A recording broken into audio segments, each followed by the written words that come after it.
ជំរាបសួរបងប្អូនទាំងអស់គ្នានៅលើភពផែនដីរបស់យើងនេះគឺសម្បូរទៅដោយសម្បត្តិធនធានធម្មជាតិយ៉ាងច្រើនអនេកដែលជាពិសេសបាទគឺសម្បត្តិធនធានព្រៃឈើ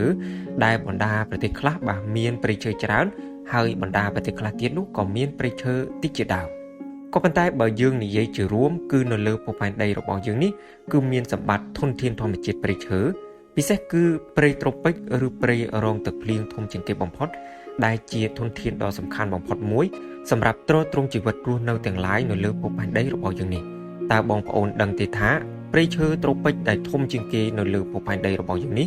មានឈ្មោះអ្វីនិងមានទីតាំងនៅប្រទេសណានៃភពផែនដីរបស់យើងនេះ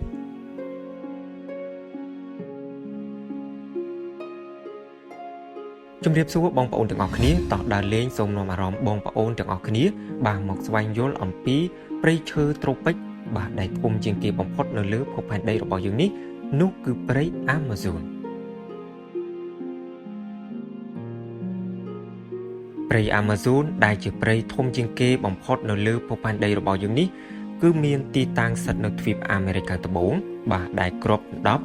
លើផ្ទៃដីសរុប 5 លាន 5 សែនគីឡូម៉ែត្រការ៉េហើយគ្របដណ្ដប់លើប្រទេសប្រេស៊ីល 60% លើប្រទេសប៉េរូ 13%ប្រទេសកូឡុំប៊ី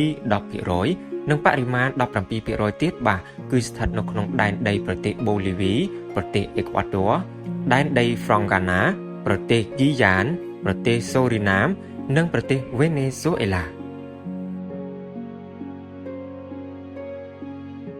លើពីនេះព្រៃ Amazon គឺជាជម្រកជីវៈចម្រុះសត្វនិងរុក្ខជាតិដ៏សម្បូរបែបនិងធំជាងគេបំផុតនៅលើពិភពលោកយើងនេះផងដែរក្នុងនោះព្រៃ Amazon មានប្រភេទដើមឈើរហូតដល់ប្រមាណ 16,000 ប្រភេទដែលស្មើទៅនឹងចំនួនសរុបប្រមាណ 390,000 លានរុក្ខជាតិ 40,000 ប្រភេទត្រី 2,200 ប្រភេទបក្សី 1,294 ប្រភេទថនិកសត្វ 427 ប្រភេទសត្វដែលអាចរស់នៅបានបាទទាំងក្នុងទឹកនិងលើគោកមានចំនួន 428 ប្រភេទនិងសត្វល្មូន 378 ប្រភេទដែលពួកវាកំពុងរស់នៅបាទក្នុងតំបន់ព្រៃ Amazon ដ៏ធំល្វឹងល្វើយនេះ